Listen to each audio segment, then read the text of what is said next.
आमर संस्कृति आमर संस्कार सर्वदा रहु आम सहित। भारतर महान ग्रंथ आउ काव्यगुड़िकर संपूर्ण संकलन सब्सक्राइब करंतु तिलक। लक्ष्मण भाई मु आपनकर अर्थ बुझिगली। एहार अर्थ होची जे माता सीता को निजर पवित्रतार प्रमाण दबा पई अग्नि परीक्षा दबा को हबो।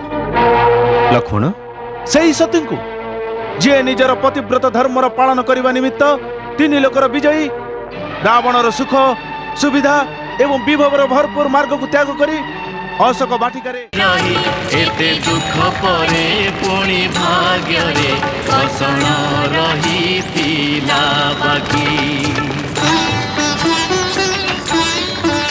जदि भीम जड़े तीर तीर होई सती दियई निजर परीक्षा देवी देवताए पुलकित मने पुणी दियंती सीता को सुरक्षा। देवी देवताए पुलकित मने पुणी दियंती सीता को सुरक्षा।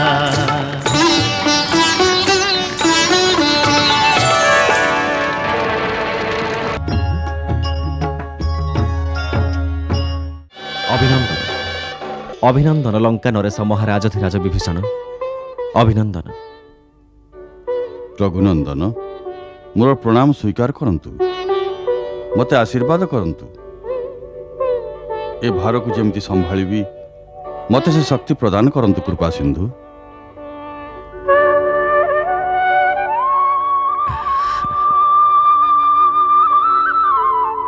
महाराज विभीषण तम भली नीतिवान निर्मल निश्चल राजा आज लंकार प्रजा को प्राप्त है। मोर संपूर्ण विश्वास अच्छी जे आपण असुरंक उपरे लागिथिबा अधर्म अन्याय एवं अनीतिर कलंक को पोछि दबारे जने आदर्श राजा सिद्ध हेबे। न्याय नैतिकता नीति सत्य सत्कर्म एवं सदाचार तम शासनर मानदंड हबो। प्रभु आपण कहिथिबा सत्य और धर्मर सन्मार्ग को अनुसरण करी असुरंक ऊपर लागिथिबा कलंक को पोछि देबा ही मोर जीवनर लक्ष्य हबो। क्षमा करो भाई। लंका विजय है लंकार नूतन अधीश्वरंकर राज्याभिषेक भी होगला किंतु जो कार्य सर्वप्रथमे अनिवार्य थिला से आड़ को एपर्यंत तुम ध्यान भी देना। अधीर हो न लक्ष्मण मु जानी तू कौन कहवाक चाहूँ। लंका विजय कदापि आमर लक्ष्य नथिला। ए महायज्ञ वैदेही मुक्ति निमित्त। तथापि भी माता ए पर्यंत मुक्त आकाश तले लंकार अशोक बनरे बंदिनी। शांत हो हनुमान एबे समय आसी जाइछि। लंका नरेश महाराज विभीषण ठाରୁ आज्ञा नहीं लंका को जाओ एवं जानकी को सबु समाचार दे संदेश नहीं कि आस। ए कौन कहउचंती प्रभु? दयासागर का इच्छा ही आज्ञा। रघुवीर का आदेश तुरंत पालन कर महावीर। एबे लंकार कौन सी द्वार अयोध्या नाथंग पई दुर्लंघ्य नुहे। जय श्री राम।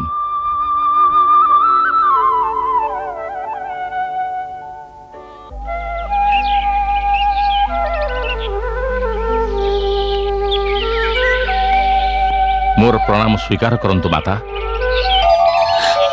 हनुमान हाँ माता आपणक पुत्र हनुमान श्रीरामंकर विजयर शुभ समाचार नहीं आसी। राक्षस सेना पराजित होइचंती। आजिर युद्ध रे रावणर मृत्यु होइछि। कौशलपति श्रीराम एवं सान भाई समस्त कुशल अछंती। प्रभु श्रीराम विभीषण को लंकार राजसिंहासन अभिषिक्त करिसंती। एबे प्रभु मते आपनक निकट को एक कथा कहबाक पठाइचंती जे वैदेही उद्धार निमित्त जो प्रतिज्ञा करी सागर उपरे सेतु बांधी भीषण युद्ध रे रावण को परास्त करी मुताको पूरा करी देइछि। वर्तमान देवी आपण निजको पराधीना भावंतुनी। माता आपण एमिति नीरव कहीं आपणकर मो कथा विश्वास करूनाहांती। आपणक श्रीचरण राण मु सब सत कथा कहूची। ନଗରରେ ରାବଣର ଶବଯାତ୍ରାରେ କେତେ କୋଳାହଳ ହେଇଥିବ ଆପଣ କ'ଣ ଶୁଣି ନାହାନ୍ତି? ମାତା ମାତା ଆପଣ କିଛି କୁହନ୍ତୁ ନା, ମୋର କ'ଣ କୋଉଠି ଭୁଲ ରହିଗଲା? ନା ବତ୍ସ, ତମେ ଏମିତି ବାର୍ତ୍ତା ଆଣିଛ ଯେ ଜିହ୍ୱା ସ୍ତବ୍ଧ ହେଇଗଲା। ମୁହଁରୁ କିଛି ବି ଶବ୍ଦ ବାହାରୁନି ଯୋଉଥିରେ କି ମୁଁ ମୋ ହୃଦୟର ଅବସ୍ଥା ପ୍ରକାଶ କରିବି। ତମେ ଏମିତି ସମାଚାର ଶୁଣେଇଲ ଯେ ତିନି ଲୋକରେ ମତେ ଏମିତି କୌଣସି ଯୋଗ୍ୟ ବସ୍ତୁ ଦୃଶ୍ୟ ହଉନି ଯାହା ମୁଁ ତମକୁ ଏ ଆନନ୍ଦ ଅବସ୍ଥାରେ ପ୍ରଦାନ କରିବି। ମାତା, ମୋର ସବୁଠାରୁ ବଡ଼ ଉପହାର ଆପଣଙ୍କ ଆନନ୍ଦର ଏ ଅଶ୍ରୁ। ଏହା ସମ୍ମୁଖରେ ସଂସାରର ସମସ୍ତ ମୋତିମାଣିକ ବି ତୁଚ୍ଛ। ମୋର ଏ ନେତ୍ର ମୋ ସ୍ୱାମୀଙ୍କର ବିଜୟ ଦୃଶ୍ୟ ଦେଖିଲା। ଏ ବିଜୟରେ ମୋତେ ସଂସାରର ସବୁ ସୁଖ ମିଳିଯାଇଛି।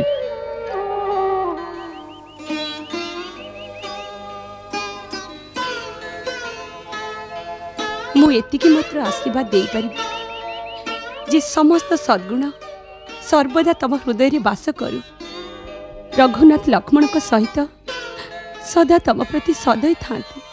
सुन सुत सर्वकाले तव हृदये बसन्तु राम विवेक बल बुद्धिरे तमर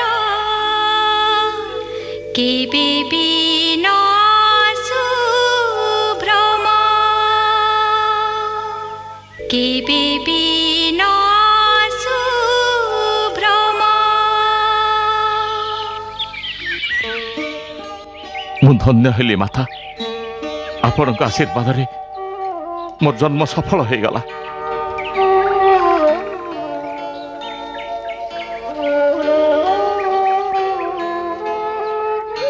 ତମକୁ ଏକ କାର୍ଯ୍ୟ କରିବାକୁ ହବ ପୁତ୍ର। ଆଜ୍ଞା କରନ୍ତୁ ମାତା। ଅତି ଶୀଘ୍ର ଏମିତି କିଛି ବ୍ୟବସ୍ଥା କର ଯୋଉଥିରେ ଅପଲକ ନେତ୍ର ନିଜ ସ୍ୱାମୀଙ୍କର ମନୋହର ରୂପକୁ ଦର୍ଶନ କରିପାରିବ। ପ୍ରଭୁଙ୍କୁ ଯାଇ କୁହ, ଏବେ ଏତେ ବିଳମ୍ବ କାହିଁକି? ତାଙ୍କ ଶ୍ରୀଚରଣକୁ ଛୁଇଁବାର ଭାଗ୍ୟ ମତେ କେବେ ମିଳିବ? ଆଉ ବିଳମ୍ବ ହେବ ନାହିଁ ମାତା। ମୁଁ ଏବେ ଯାଇ ପ୍ରଭୁଙ୍କୁ ପ୍ରାର୍ଥନା କରିବି ଯେ ସେ ମହାରାଜା ବିଭୀଷଣକୁ ଆଜ୍ଞା ଦେବେ ସେ ତୁରନ୍ତ ଆପଣଙ୍କୁ ସମ୍ମାନପୂର୍ବକ ଶ୍ରୀରାମଙ୍କ ଶିବିର ନିକଟରେ ପହଞ୍ଚାଇ ଦେବେ। ମୋତେ ଆଜ୍ଞା ଦିଅନ୍ତୁ ମାତା।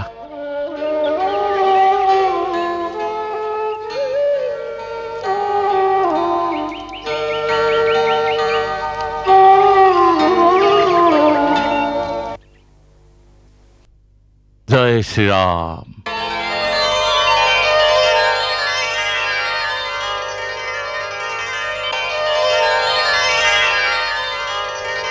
ହନୁମାନ,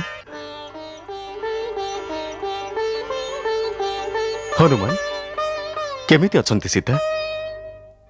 ପ୍ରଭୁ, ଆପଣ ପଚାରୁଛନ୍ତି କେମିତି ଅଛନ୍ତି ମାତା? ଭଲ ହେଇଥାନ୍ତା ଆପଣ ଯଦି ପଚାରିଥାନ୍ତେ ଯେ ଏପର୍ଯ୍ୟନ୍ତ କ'ଣ ବୈଦେହୀ ଜୀବନରେ ବଞ୍ଚିଛନ୍ତି। ବାଣରେ ବିଦ୍ଧ ହୋଇ ହରିଣୀ ଯେମିତି ଛଟପଟ ହୁଏ, ଜଳ ବିନା ଯେମିତି ମୀନ ବ୍ୟାକୁଳ ହୋଇଥାଏ, ସେମିତି ହିଁ ମାତା ନିଜ ପ୍ରାଣନାଥଙ୍କ ଦର୍ଶନ ନିମନ୍ତେ ବ୍ୟାକୁଳ ହେଉଛନ୍ତି। ତେବେ କୁହନ୍ତୁ ତ ପ୍ରଭୁ, ଏବେ ମାତାଙ୍କୁ ଆଣିବାକୁ ବିଳମ୍ବ କେଉଁ କାରଣରୁ ହେଉଛି? ଏବେ ଆଉ ବିଳମ୍ବ ହବନି ହନୁମାନ। ତାହେଲେ ଏବେ ମୁଁ ପବନ ବେଗରେ ଯାଇ ମାତାଙ୍କୁ ନେଇ ଆସୁଛି। ନା ହନୁମାନ, ଏତେ ଆତୁରତା, ଏତେ ଉତ୍ତେଜିତ ହେବା ଉଚିତ ନୁହେଁ। ମହାରାଜ ବିଭୀଷଣ, ଆଜ୍ଞା ସୂର୍ଯ୍ୟ କୁଳଭୂଷଣ। ସୀତାଙ୍କୁ ଆଣିବାର ଉପଯୁକ୍ତ ବ୍ୟବସ୍ଥା କରନ୍ତୁ। ହନୁମାନ ଏବଂ ଯୁବରାଜ ଅଙ୍ଗଦଙ୍କ ସହିତ ତାଙ୍କୁ ଅଶୋକବନରୁ ମୁକ୍ତ କରି ପଠାଇ ଦିଅନ୍ତୁ। ଯଥା ଆଜ୍ଞା ଅଯୋଧ୍ୟାନାଥ। ଆସ ଶ୍ରୀ ହନୁମାନ।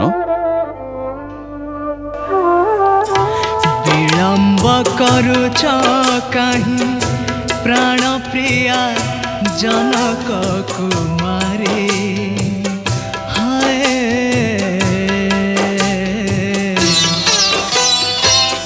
रघुबर व्याकुल अधीर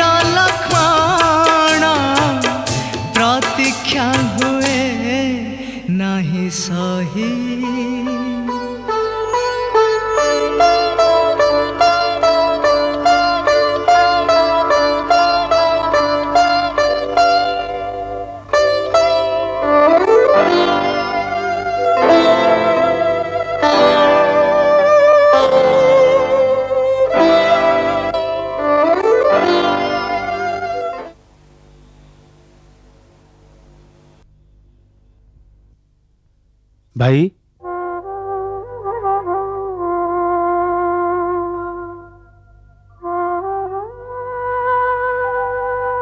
ଏତେ ଉଦ୍ବିଗ୍ନ କାହିଁକି? ଭାଉଜଙ୍କୁ ଆସିବାରେ ବିଳମ୍ବ ହଉଛି ସେଥିପାଇଁ? କିନ୍ତୁ ତମେ ମତେ ଭାଉଜଙ୍କୁ ଆଣିବାକୁ କାହିଁକି ପଠେଇଲେନି? ତମେ ନଗରକୁ ଯାଇପାରିବନି, କିନ୍ତୁ ମୁଁ ତ ନଗରକୁ ଯାଇପାରିଥାନ୍ତି।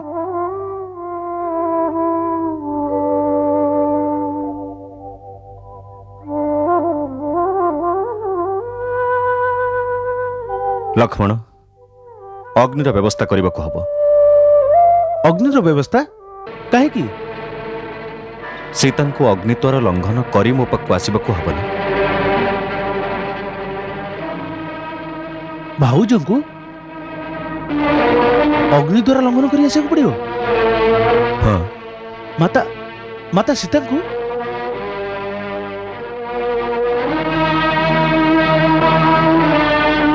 ନା ଭାଇ, ଏହା ଅତ୍ୟାଚାର, ଏହା ଅନ୍ୟାୟ।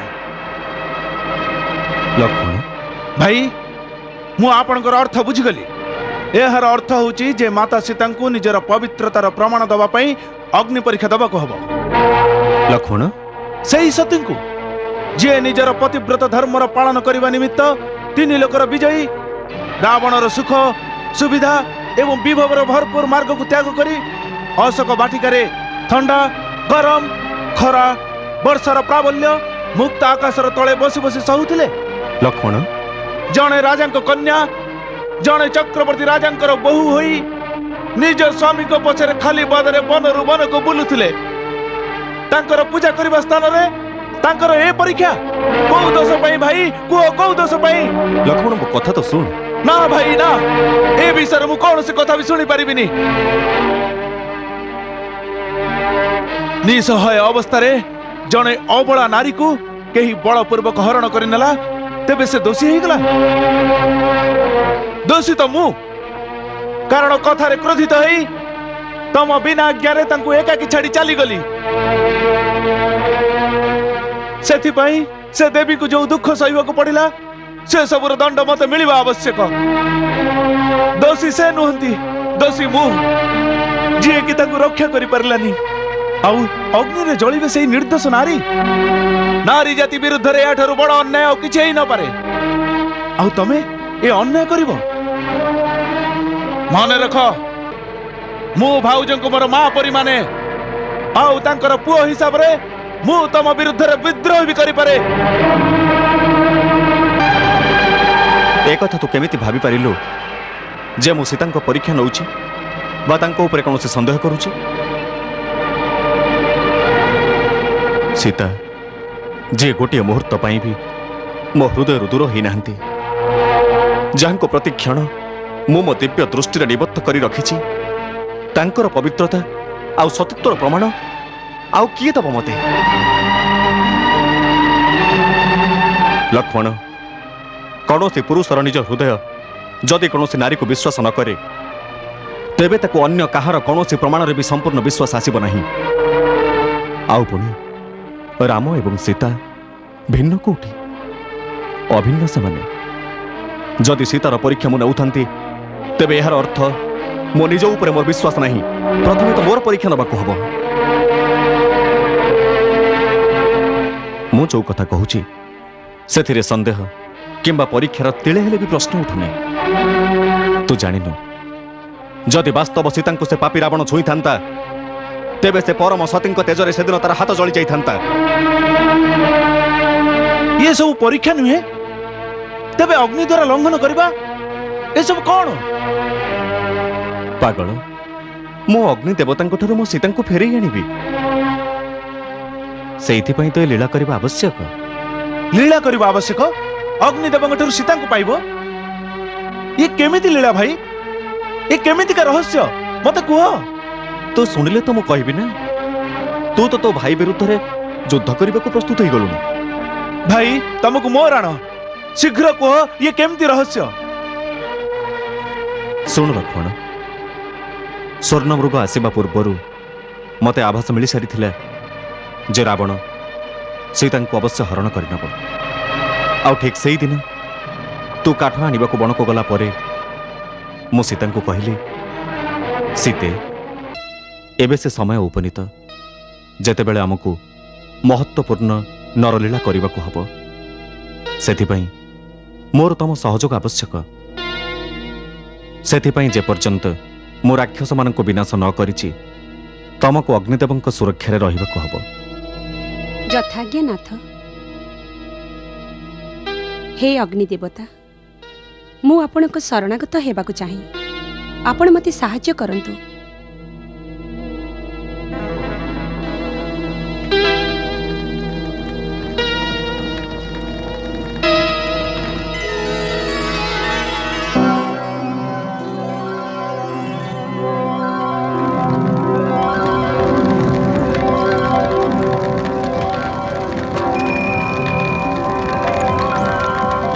ହେ ଅଗ୍ନିଦେବ, ମୁଁ ସୀତାଙ୍କୁ କିଛି ସମୟ ପାଇଁ ଆପଣଙ୍କ ସଂରକ୍ଷଣରେ ରଖୁଛି। ଆପଣ ଦେବୀଙ୍କୁ ରକ୍ଷା କରନ୍ତୁ। ଅହୋ ଭାଗ୍ୟ ମୋର, ଆପଣ ମୋତେ ସେବା କରିବାର ସୁଯୋଗ ଦେଲେ। ଆସନ୍ତୁ ଦେବୀ।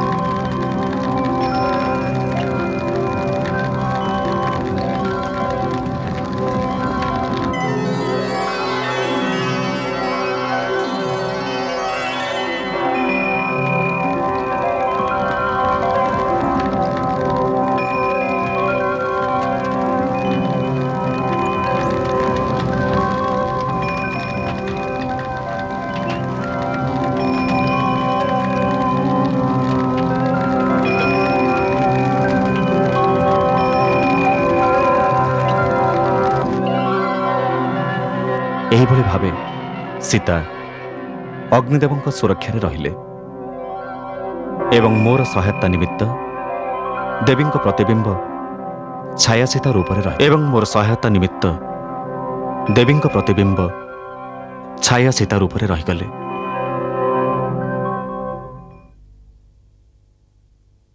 ଏମିତି ଏ ଗୂଢ଼ ରହସ୍ୟ ଆଜି ଯାଏ ତୋତେ ଜଣା ନଥିଲା।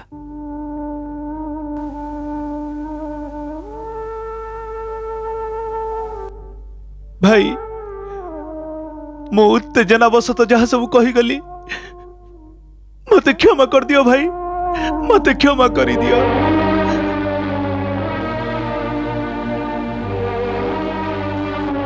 ମାତା ସୀତା ଆସିଗଲେ, ମାତା ସୀତା ଆସିଗଲେ, ମାତା ସୀତା ଆସିଗଲେ, ମାତା ସୀତା ଆସିଗଲେ।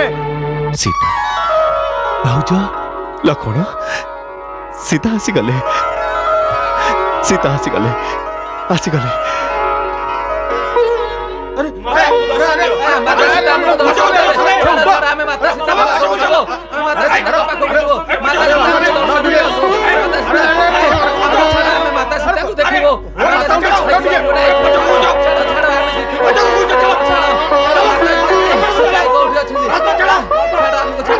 ମହାରାଜ ସୁଗ୍ରୀବ, ପ୍ରଭୁ, ଏସବୁ କଣ ହଉଛି?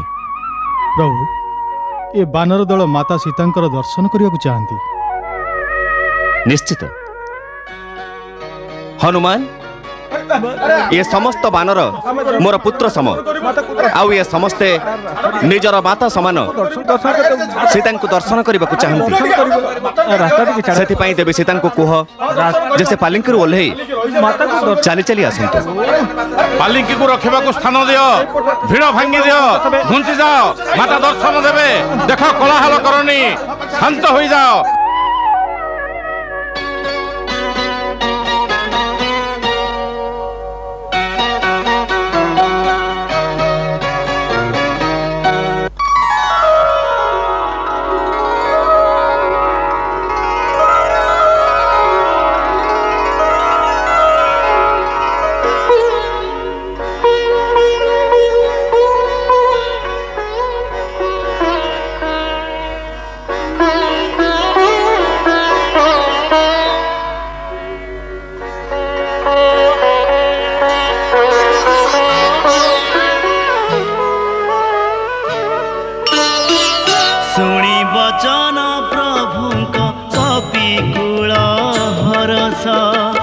सरगु बरसे फूल सते अबा पियूष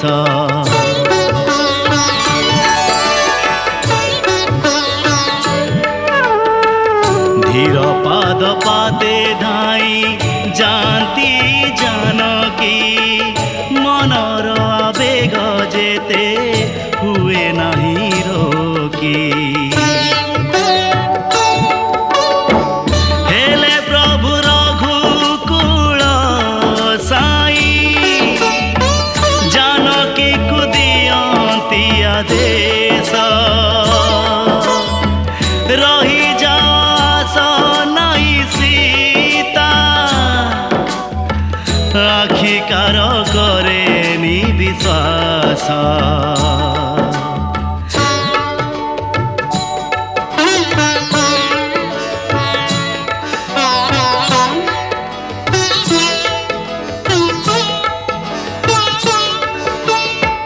प्रभुଙ୍କ वचन को मानि नहीं सीता भालती मने मने से पुरुणा कथा लक्ष्मण सुण एहा देश मोर एही ठारे अग्निर आयोजन कर शुणी लक्ष्मण सीतांकर वाणी कर्तव्य कर्तव्य न पारंती जानी लोतक आखिरे जोड़िबे निकर मु अधम प्रभु मते क्षमा कर चाही प्रभु मुख पाद बढ़ाए लक्षण तत्क्षणे अग्निर करे आयोजन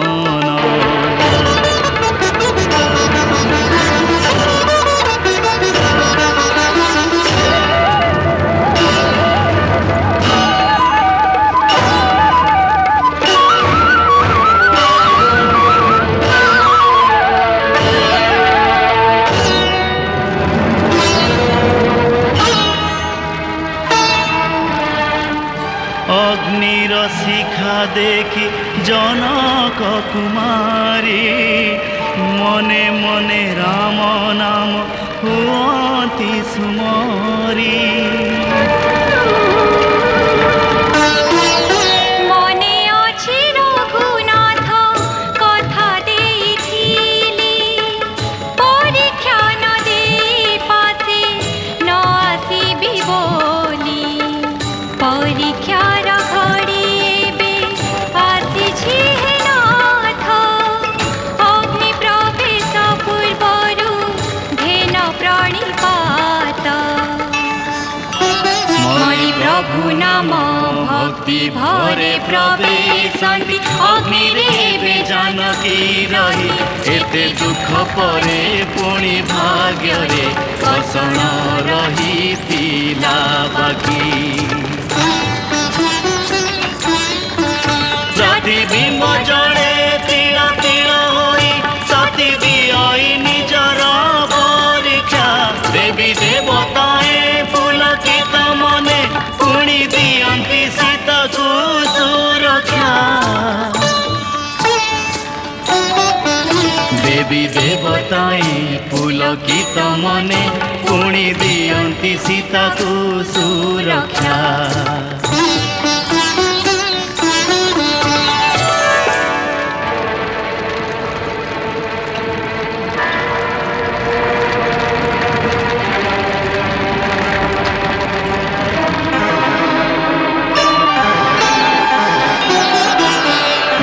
पवित्र मन आत्मा रे सती हर से चलती प्रभु पासे से तो सागर तनय पुनि महिषा मर्दिनी शक्तिमयी महिषा मर्दिनी शक्तिमयी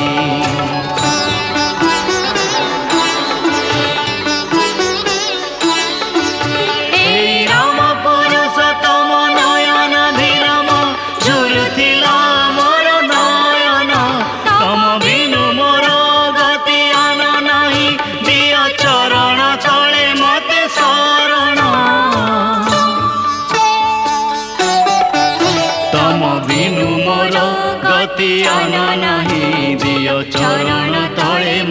ଶରଣ ଚରଣ ତଳେ ମୋତେ ଶରଣ।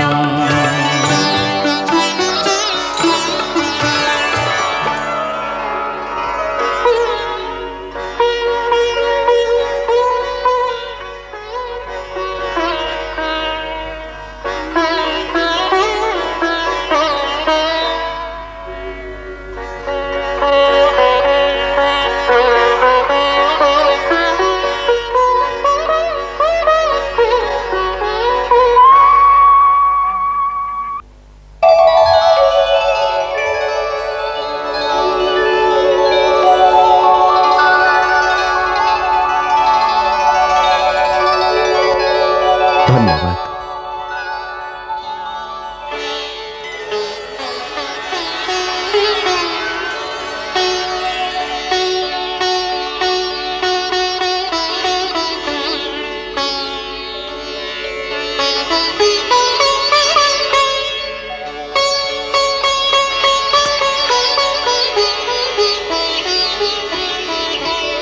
ଭାଉଜ